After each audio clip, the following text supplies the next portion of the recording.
Welcome to the Leadership Conversations podcast. I'm your host, Jono White. I'm the founder and principal consultant of Clarity. We are an Australian-based consultancy that works with leaders around the world, and our passion is to invest in people to become everything they're meant to be in order to fill the world with healthy organizations that people love to work for and customers line up to buy from. The goal of this podcast is to invest in you and your leadership. If you're just joining us for the first time, then feel free to check out consultclarity.org. That's our website, consultclarity.org. We have so many free resources on there, the most popular being our 7 Questions on Leadership series. We've had more than 1,500 leaders from around the world in all different sectors give their in-depth answers on leadership, what books they love, what they found most challenging, the most meaningful stories, how they structure their time through the day. That's free, so go and check it out. And we'd love to interview you about your leadership. I believe you have advice from your experience, your context, and your life so far that is important and can help other leaders. It's also a great way to give back. It's free to get involved, and you can do so by going to consultclarity.org/7-questions-interest, or just Google consultclarity.org 7 questions interest and fill out the form that pops up. We have a free resource for you on our website. It's called Leadership Survival Guide. It's a 57-page ebook. It has interviews with 10 world-class leaders, and you can go to consultclarity.org. It's right at the top, and get that today. We also have a daily email that we send out to over 15,000 leaders, and that email contains the highlights, our best content from our podcasts, our blog, my book, the books that we're loving that are out there about leadership. It's also the best way to get access to our masterclasses and workshops before anyone else. And there's also exclusive and limited special options just for subscribers. And you can subscribe by going to consultclarity.org/subscribe. Now, my gift to you is to work incredibly hard to provide the best leadership content I can to invest in you and your leadership. So if you're finding our content helpful, if you find this podcast helpful, then your gift to me could be this. If you do find it helpful, then write a review or rate our content and make sure you subscribe or follow. I can't emphasize enough how helpful that is. It really does help us to get the word out there so we can invest in more leaders to become everything they're meant to be. It also means a lot to me personally when people like you and people in our community share our content on social media. So if you do that, then please do look for me, Jono White, to tag me, and look to tag Clarity on whatever platform you're on. And our team, including me, I'm always looking to see when people have mentioned us so that I can engage with you. And also we look at sharing content. So if you write something about something we've done, there's also a good chance we'll share that with our followers. So if you could do that, that is a massive, massive help as we try to invest in as many leaders as we can around the world. Last of all, you can check out my book about how to deal with difficult people even if you hate conflict. It's called Step Up or Step Out. It's available on Amazon. You can just look up Step Up or Step Out Jono White, or you can go to store.consultclarity.org/book and check it out there. I have coached leader after leader after leader, and in more than 50% of the sessions, this topic comes up. How do I deal with this person? I'm finding it really difficult, and I just want to find a way that doesn't blow up, to just to have a difficult conversation, to lead them better. How do I do that? There's a 3-step process that I outline in this book that I believe can help you. Okay, let's get into today's episode of the Leadership Conversations podcast. Enjoy.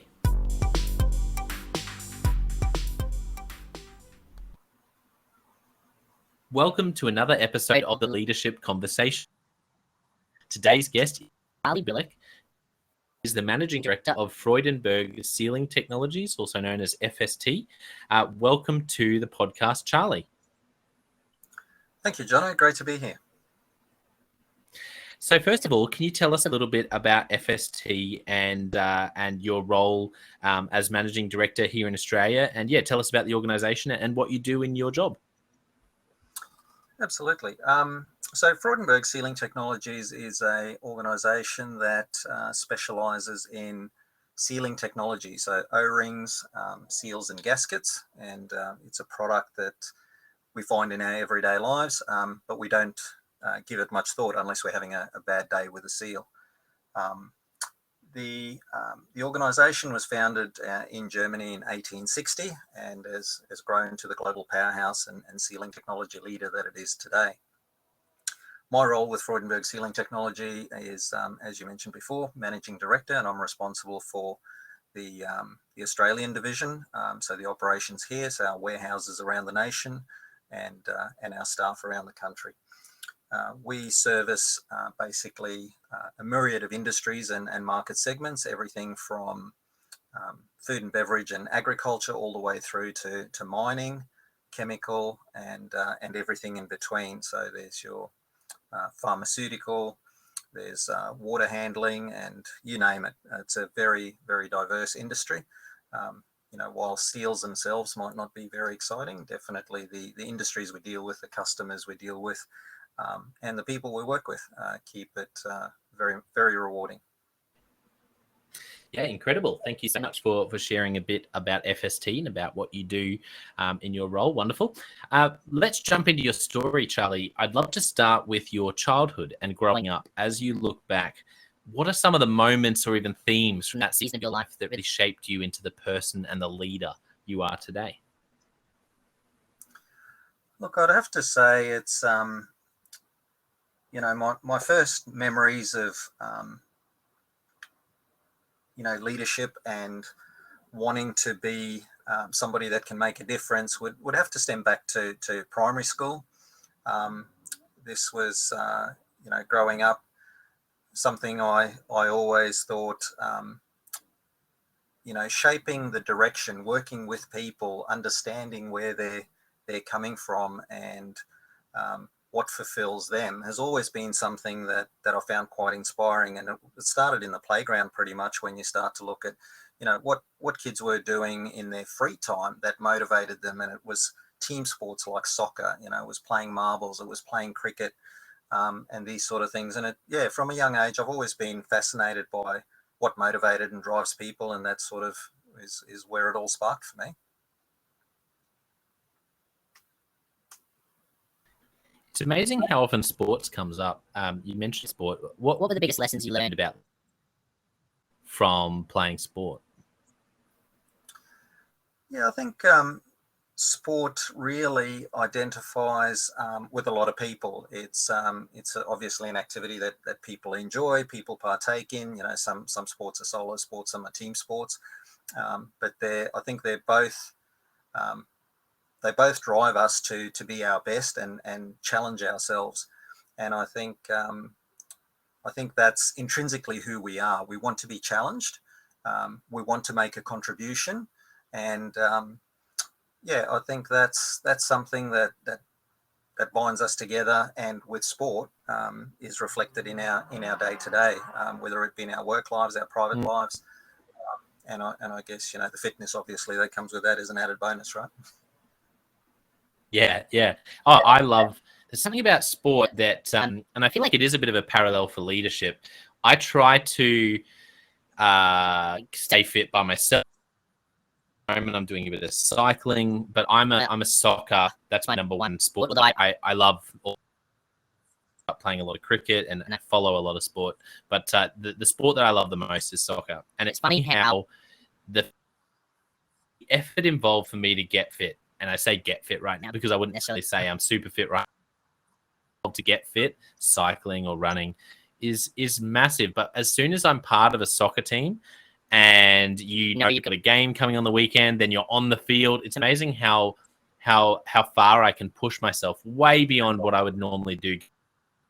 As soon as there's a game on the line or I've got people, and I feel like it's a bit the same in leadership. It's one thing to push yourself, but it's when you're part of a great team and suddenly you've got people relying on you, or you're a leader and you want to build a high performance team. I feel like you can reach yourself much further one great team or leading a great team than you on your own. Oh, look, absolutely, and I think that's inherently our nature, right? We never want to be the one to let somebody down or let the team down, so we do push ourselves a little bit harder, and and I think it's that energy and that drive that builds successful teams, particularly when the mix is just right. You get this. I've found in my career, you find this cumulative mass, if you like, of energetic people that all want to support each other, and when that comes together, I think that's very powerful. And for me, that's always been an interesting topic, because leadership is obviously about giving people direction and motivating people, but Yeah. there's a certain motivation and drive that comes from people that also greatly supports Mm. and influences your leadership style. So yeah, Yeah. I think it's a very interesting dynamic. Like I say, a subject I've been passionate about for a long time. Yeah. Building a team and leading and managing people. It's funny because we talk about it, and I feel like sometimes people can be like, yeah, but let's just get in and do the work. And it's only when you're part of a team really struggling where there's like function, and it makes it hard to even come to work, when you're part of a team like that, or say, and you get an opportunity to lead a team or to be part of a team that's like a well-oiled machine, and that truly builds that momentum until you almost feel like it's unstoppable, because you have this momentum and this level of performance like a real championship winning sort of team, and then it's really one of the best to be part of a team like that. Honestly, if you once you lead a team like that or you're part of a team like that, you realize this is, and that's really why I'm so passionate about what I do. It's such a wonderful experience, particularly when to a team that's really struggling or that's full of dysfunction, which can be so energy and life sapping. It's one of the best things in life, I think, to be part of or to lead a team that's really high performance. Look, couldn't agree more, and I think there's as you'd be aware, there's many factors that influence teams and how people work together. I think one of my favorite goes to is a TED talk by Dan Pink, and if you haven't seen it, I'd highly recommend looking it up. It's online, and it talks about what motivates people, and the three factors he talks about are autonomy, mastery, and purpose. And I think when you look at it in that light and you understand what drives people and how people work, even when you have a team that you were referring to that isn't working as well as they could be together, or so on. I mean, obviously process and systems and those things come into it, but helping people identify with their role in the team or the contribution they can make in that team, I think is valuable, because I think once people have that purpose, they can approach it quite differently, and they walk taller. They can see the contribution that they make and that they're relied upon for. So I think that's a big part of it. And I think in teams and in business in general, we have roles that we often need to play, and roles that we need to fill in organizations. But I think if we approach it from the point of view that those roles are positions or position descriptions we need to fill and tick a box, we're leaving ourselves short of really uncovering some great potential, because I think even though the role is there and there are criteria in that role that we need to meet, everybody that comes to that role, if you have 3 or 4 different people, they will all approach that role differently and bring something different to it. They can probably all successfully fill that role, but the way they do that and the dynamics within the team all change with different people. So I think it's important to understand what motivates people, how they integrate with the team and the roles they play, contribute to their satisfaction, and of course, happier people work differently to people that are unhappy. I mean, a most recent example is I know of someone that joined a team in one capacity, and the role had some defined, I guess, requirements, if you like. But talking to this person about what their passions were, the role was able to be expanded to include some of that, and that gave them a whole different approach to the role and the job that it might have otherwise had. So I think keeping an open mind about what motivates people um, is key, because let's face it, I mean, we all have to do certain things on a Mm. day-to-day basis in terms of commitments with family, with households, with work. Um, and work's a big part of that, so we may as well enjoy it. And I think as leaders, it's important to recognise that in people, so that people are happy, they enjoy coming to work, and that in turn, I believe produces high performing teams.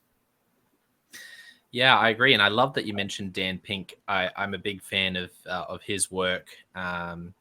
Is that are those ideas? Is his book called Drive? Is that the one I'm thinking of, where he talks about the? I'm just doing a quick sneaky Google while we're chatting, but I think it might be, yeah, the surprising truth about what motivates us. I love what he says about autonomy, mastery, and purpose.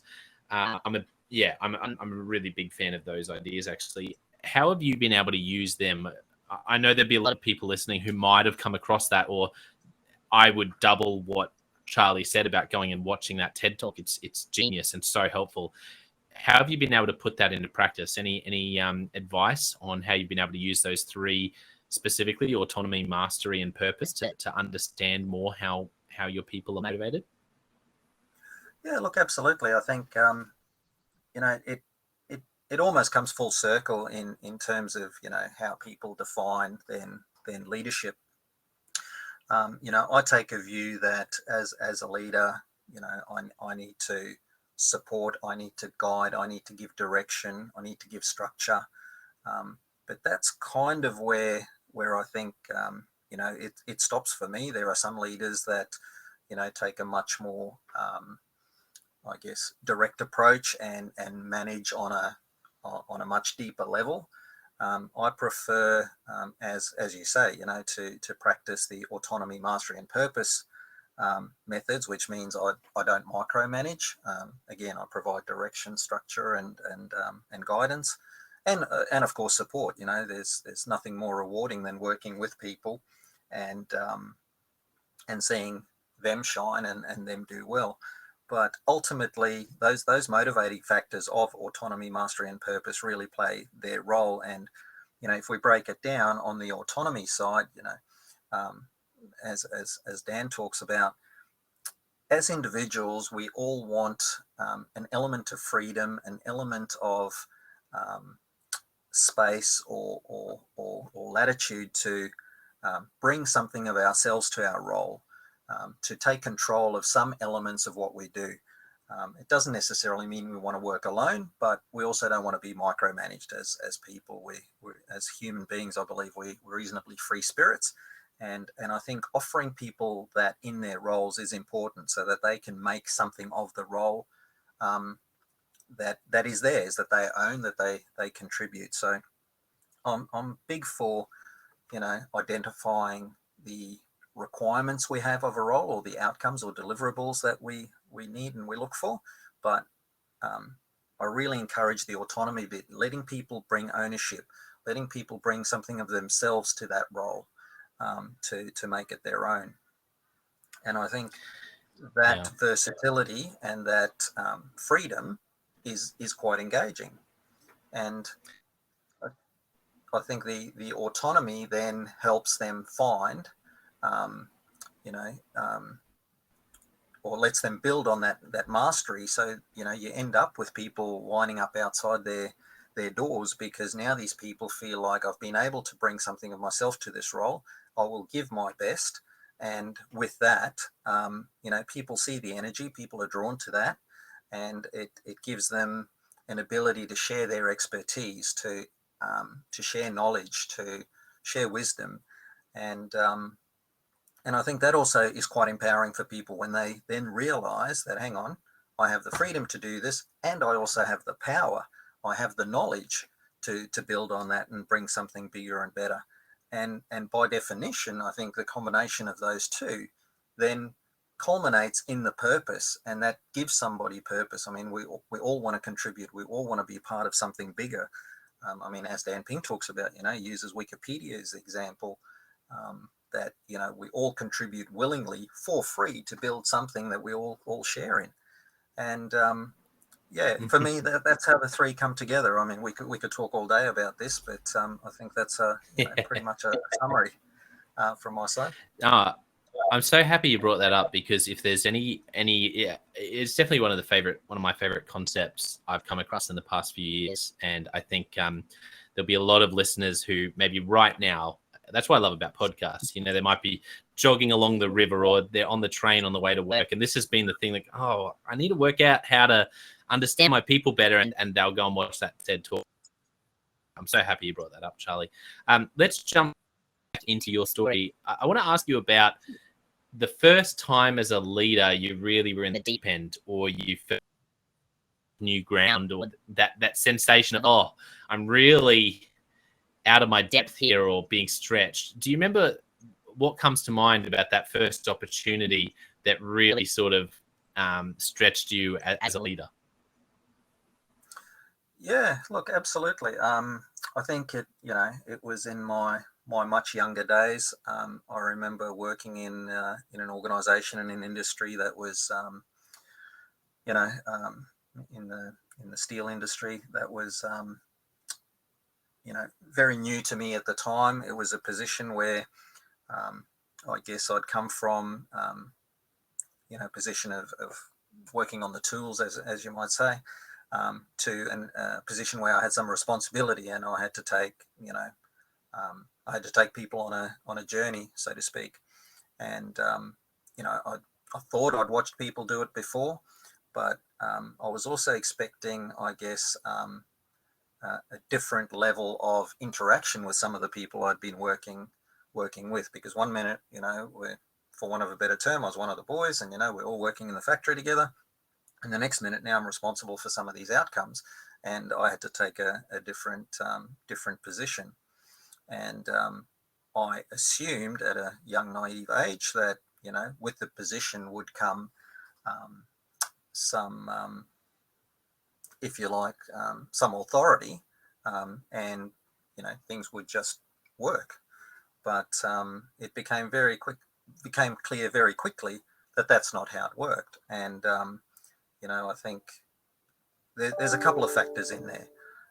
Firstly, I think responsibility and authority are two very different things. And then authority also has its limits. And that depends on where in the world you come from, because there's a concept I since learnt about which talks about power distance, which I think is something that needs to be understood as part of leadership when you're faced with situations like that. So, for example, I grew up in Southern Africa, and both in Southern Africa and also in parts of, or most of Europe. There's what's known as a high power distance between roles and between people, meaning the hierarchies are much more pronounced. As an example, in Europe, you wouldn't necessarily call some of your colleagues by their first name. You'd address them as Mr. or Mrs. and their last name. In Australia, there's a low power distance, you might say, with a very flat structure rather than hierarchical structures in organisations, and we tend to be more informal. We call each other by our first names, even from first meetings.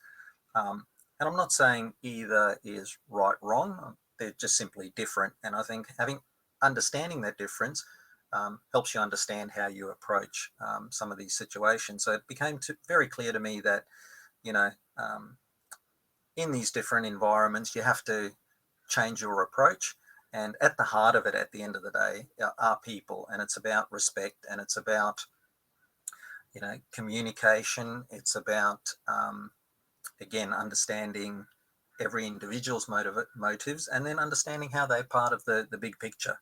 And I think once you can get your head around a lot of those things, and communicate and articulate that to the people you're working with, and or the teams you're leading, it takes on a different dynamic. And yeah, that was a lesson I learned, and I reflect on often. Yeah, I really I loved I chuckled myself when you talked about that naivety about things not changing, and I thought, oh, that's exactly I was like when I stepped into.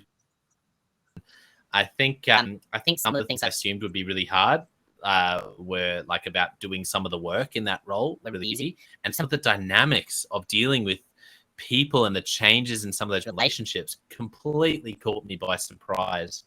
Um, Now that you're well and truly on the other side of that, you've learned a lot. What advice would you give to a young leader who might be listening, who is going for a promotion or might just be new in a role where they're leading people who were their peers? Yeah. What advice would you give them about, what would you do differently if you're in their shoes? Yeah, I think, it's the key. I think is really something you can never find in a textbook. I think it comes from what you might call soft skills, and the biggest soft skill I think is empathy. I think always look at your teams, look at the people in your teams, know those people, listen to them, understand them. Because again, everybody's motivated by different things, and as we know, we all have home lives and outside influences that sometimes can impact in our work lives. So I think the biggest thing is empathy. Understand people, understand where they're coming from, work with them. People will react in different ways to different things you ask of them, and and if you assume what's driving that, that's a big mistake. So for me, it's be empathetic, be understanding, get to know your team, work with them, and don't mistake responsibility for authority. Yeah, great thoughts. As you've, in your career so far, Charlie, as you've learnt a lot since then, like you said, who have been some of the mentors? Who have been some of the people along the way you've watched closely, or who have really spoken into your life and influenced you as a leader? Yeah, look, I think one of the greatest influences would have to be, as a CEO I worked with for 10 odd years. And this organization I was with was very driven, very motivated, very innovative in the market that they were in.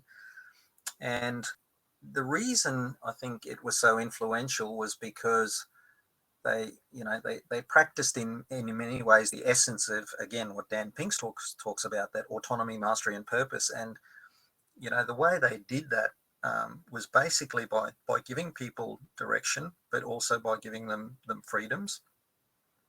And they had a basic rule, and that was that we should push the boundaries. We should always strive for our best, and if we fail, that's okay. The only thing that we need to come away with is some learnings from that failure.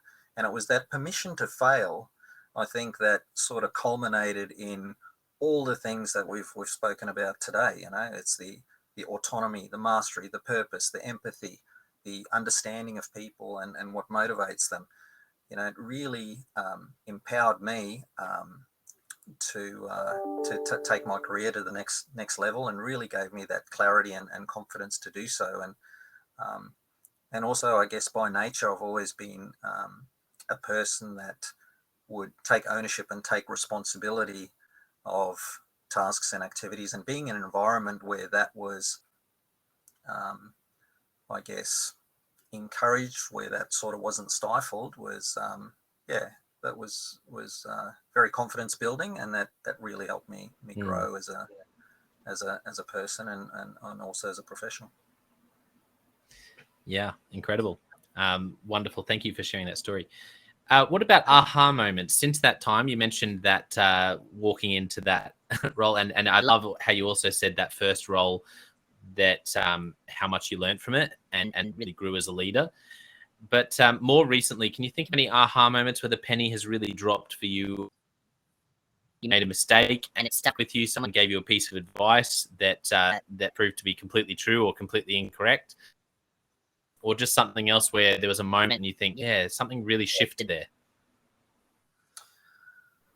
Yeah, look, I don't know if I'd call it an aha moment, but it's definitely advice that often resonates and I reflect on, and I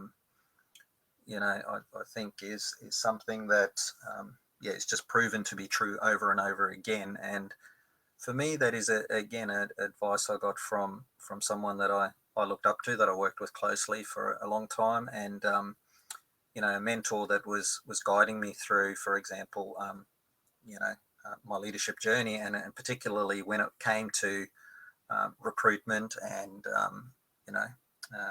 that whole process. And the advice he gave me was, hire good people. Now, I believe everybody's a good person. I've got no reason to believe otherwise. But basically, what it comes down to is, um, having the insights, having the conversations to understand people's approach to, again, what motivates them, what drives them. Because when you understand these things, um, you can work with people in a way that you can fulfill their needs as well as the needs of the role. And you know you by working with people in that way, I find that you never get the response to say that's not my job, or no, I won't do that, or I can't do that. um, the responses are very different. It's always, I will try, what can I do to help? And you know so even though you know hire good people is something that sounds very straightforward, at the end of the day it's all about identifying how to work with people and bring out the best, or bring out the good in people, if you like. Yeah, I love that. That's a really good thought. And I think you can, like you said, is what can you do as a leader to bring out the best in people? I think that's always a great filter to ask. And so, yeah, thank you for sharing that, Charlie. Okay, let's jump into Leadership Express. I've got a few questions for you. And the first one I want to ask is, what's a book that you've gifted to other people a lot or recommended a lot to other people? um, oh, look, I think it would have to be um, a, a book by I think it's Sarah Elderman. It's actually a self-development book. It's called Change Your Thinking, and it really looks at how we as human beings talk to ourselves and look at ourselves. And while it can be used to, well, I believe it's even intended to be used to support anxiety and some of those topics, I think it really also talks to how we look at ourselves and how we see ourselves, and potentially how we can limit ourselves or our thinking by the voices and the language we use. And I think if we understand that part of how we operate as human beings, we can also help build our confidence. We can find greater meaning in a lot of the things that we're doing. So yeah, as a leader, I think I also enjoy Mm. goal setting and self development and some of those topics. And I think that's been one that I think has resonated with me in a professional landscape that I've found a lot of people have found benefit from. Great answer. What about one-on-one meetings would you give, or any tips to run an effective one-on-one meeting? I think one-on-one meetings generally should be cordial. I mean, they should be probably a little bit more relaxed than you might have in a formal environment. Most importantly, I think they should be direct. They should be transparent, because I think clear communication is key, and particularly when you're in one-on-one meetings, the tone is different to a room full of people where information is probably being shared more openly. One-on-one meetings, I think, should be more personable. They should be more engaging and more relevant, I guess, to the people in the room. What about, interested to know your thoughts on how to have difficult conversations with someone, and when to know, like, how do you know when you need thoughts about, I know about for leaders out there about, this idea of performance management, difficult conversations. When do you fire someone, and what have you learned in that area? Sure. Yeah, I think that's got to be the least favorite part of anybody's job, right? Is having difficult conversations. And I think the art is learning to have them. First and foremost, jumping on top of issues or addressing issues as they come up, I think, is vital, because the longer things are left to fester, it becomes difficult to pick up the topic. So I think as soon as something does come up that needs to be addressed, or a conversation needs to be had, I think it needs to be had. And I think it needs to be clear and direct, not ambiguous, not skirting around the edges. And I think that is probably the key to being open and transparent with everybody, and giving an opportunity to see what's going on, and hopefully address the issue. Because delaying it and deferring it does nobody any favors, and it just creates an environment of angst and difficulties for everybody. And I think once you've had those conversations, I think you can say anything to anyone. You just have to look at how you say it. So it's not difficult to raise a topic. You just have to, again, raise it respectfully and empathetically, but also be direct, be clear about what the issues are, what you want to talk about, why you want to talk about it. Never jump to conclusions. Always make sure you get, the full story. And then once you've reached that point, obviously you need to make some decisions about how to progress. And I think, developing a plan or an approach in collaboration with the people you're dealing with is always valuable, because everybody needs an opportunity to bring their side of the story and to be able to address any issues that arise.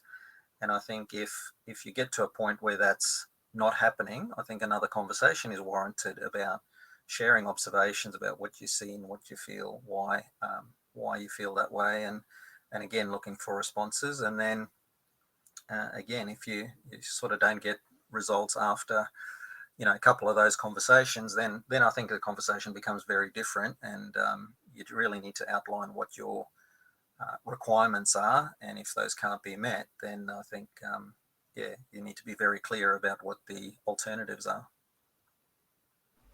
Yeah, I think you unpacked that well, and I know it is the worst part of leadership, and that's why I think I appreciate you letting me sort of ask you that off the cuff and get your thoughts on that. Thank you. Sure. I think you answered it.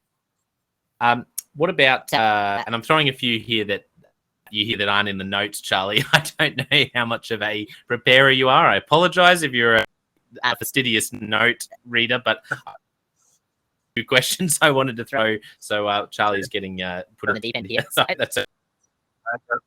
Interested in morning routine. This is something that comes up a lot in terms of personal sort of that sort of idea of health and habits. Is there anything, do you have a tip or anything that you'd share about your morning routine?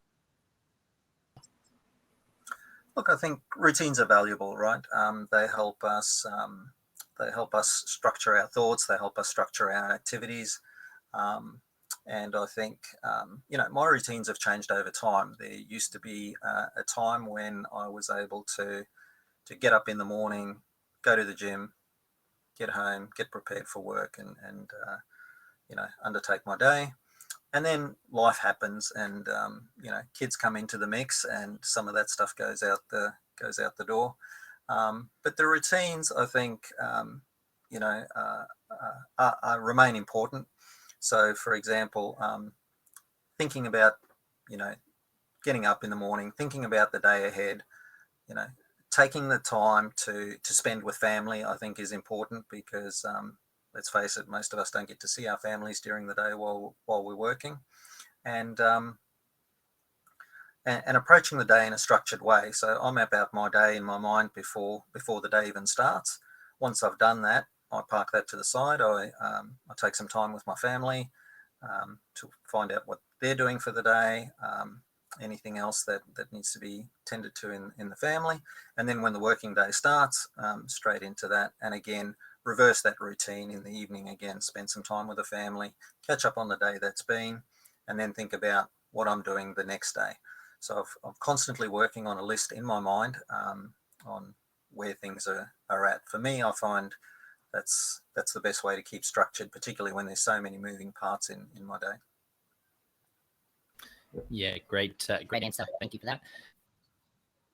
And last couple of questions. This can be a serious answer or something fun that you enjoy for a movie or a TV show that's a favorite of yours or that's really influenced you. Look, I'd have to say I'm a bit of a fan of the Seinfeld series, even though that's no longer being produced. But I think there's been a lot of classic moments, and I think a show about nothing is it's a little bit of a, I guess, of a mirror of life, right? We do a lot in our lives.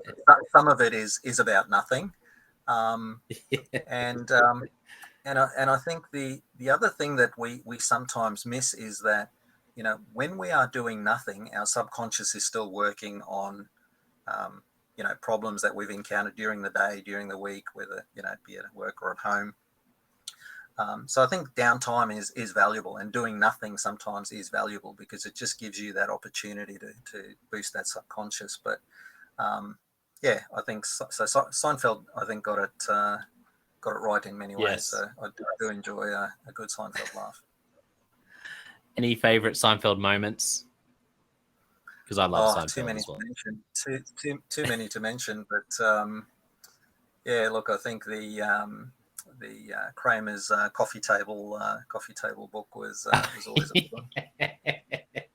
the coffee table book about Coffee table books or about coffee tables. Yeah. Oh man, that's so good. I was just thinking of Festivus, and I love I just love this idea. We always joke about it with our friends about the what is it, like the how you express everything that you're really unhappy about that everyone's done. Oh, I can't remember how they put it in the show, but that idea that everyone gets a chance to share their miss.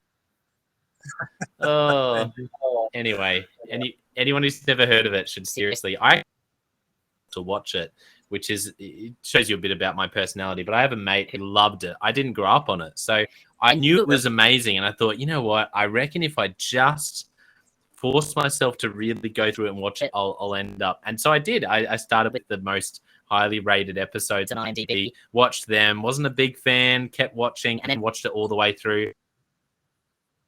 I've watched it a few times through, and it's become one of my favorite shows just because the characters are, they are just really hilarious. So wonderful recommendation. Love it. Awesome. Last question. Okay. You could only give one piece of leadership advice to a young leader. What would you say to them?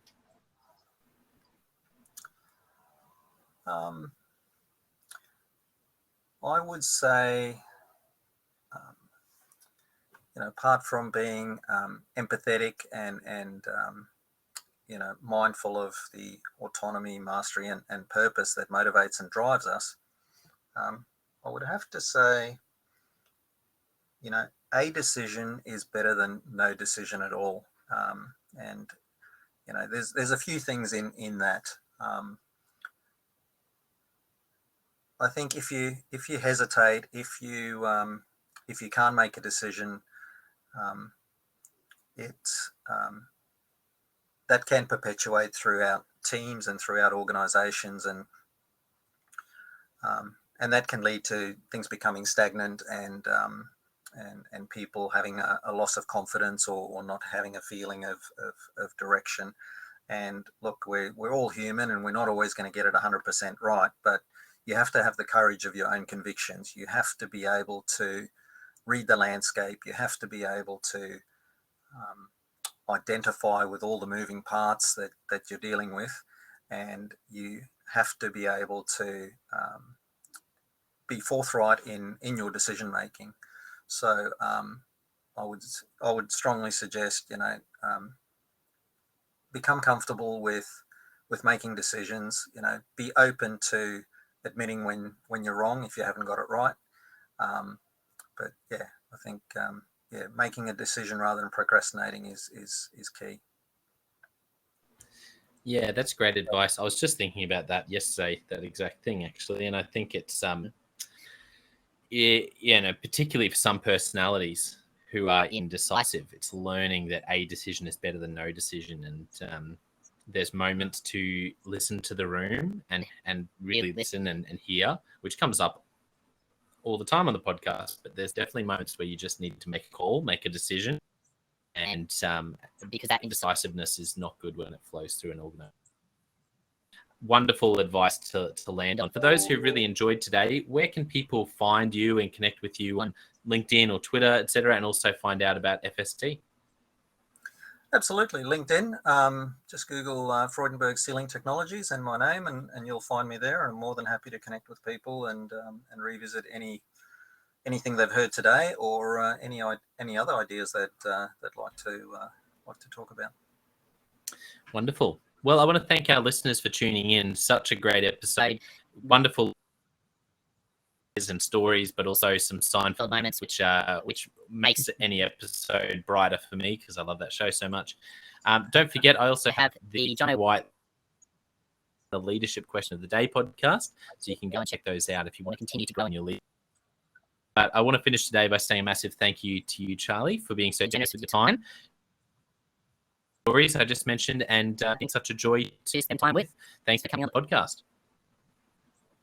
No, thank you for your time. Much appreciated. Enjoyed my time.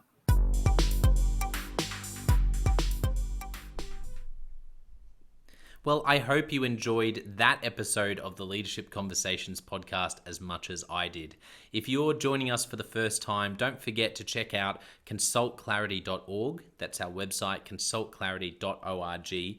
We have so many free resources on there, including our 7 Questions on Leadership series.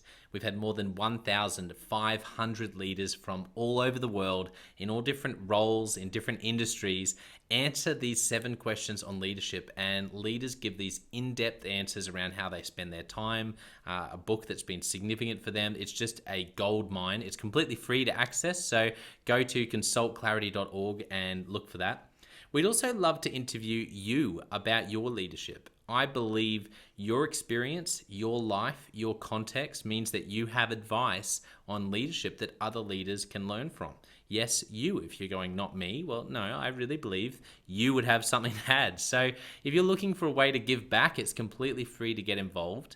And we would love to interview you through the 7 Questions on Leadership. You just go to consultclarity.org/7-questions-interest, or Google consultclarity.org 7 questions interest and fill out the form and get involved. We have a free resource on our website called the Leadership Survival Guide. It's a 57-page ebook, 10 world-class leaders giving their thoughts on leadership, and that's completely free. It's available on our homepage, consultclarity.org, right at the top, so make sure you go and get that and download it today. And we have a free daily email that you can subscribe to. We send this out to over 15,000 leaders from around the world. And it contains the highlights of content from our podcasts, our blogs, our books we're reading. It's got the best content, and it gives you exclusive, limited, early access to our masterclasses, workshops, new products, special offers. It's all for our subscribers. You can go to consultclarity.org/subscribe and join 15,000 other leaders.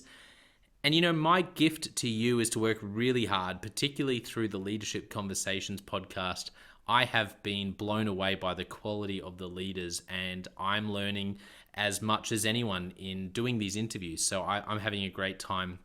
And my gift to you is to keep lining up the best leaders I can to invest in your leadership. Your gift to me, if you're finding this helpful, there is something that you could do that would help us out massively. And that is to write a review and to leave a rating for our podcast or wherever you're watching or listening to this. I can't tell you how much that helps us out. Also, subscribe or follow. It really does make a difference in helping us to help more leaders become everything they're meant to be. Another thing that means a lot to me personally is when I see our community share our content. So if you do share this or any other piece of content on social media, then thank you, and please do that. And look for me, Jono White, or Clarity, and tag us in your post. Our team is always looking for posts to engage with from our community, and there's also a chance that we'll share your content to go beyond and share it with our followers. Last of all, you can check out my book. It's called Step Up or Step Out: How to Deal with Difficult People Even If You Hate Conflict. I wrote this book because 50% of the coaching sessions I have with leaders, this topic comes up again and again and again. And it's this idea of, how do I have this difficult conversation? How do I lead this person better when I'm finding them difficult? Or in some cases, you look and you say, I think I might be leading a difficult person. They're just quite difficult to lead, or I'm finding them quite difficult to lead. So there's a 3-step process that I unpack in Step Up or Step Out. And the amazing thing, and I've literally done this myself, and I've heard it anecdotally from other leaders as I've coached them, is that if you follow this process, you will see that person step up and change their behavior or make a decision, which is to step out some of the time. 95% of the time, people will step up or step out in just 4 weeks. And I stand by that. It's you have to read the book to understand, but I really do believe in it, and I've experienced it firsthand. It works. So you can go to Amazon, look up Step Up or Step Out Jono White, or store.consultclarity.org/book. Well, thank you so much for listening. We're going to be back with a new episode next time of the Leadership Conversations podcast. And I hope today has helped you to take another step towards becoming the leader you're meant to be. See you next time.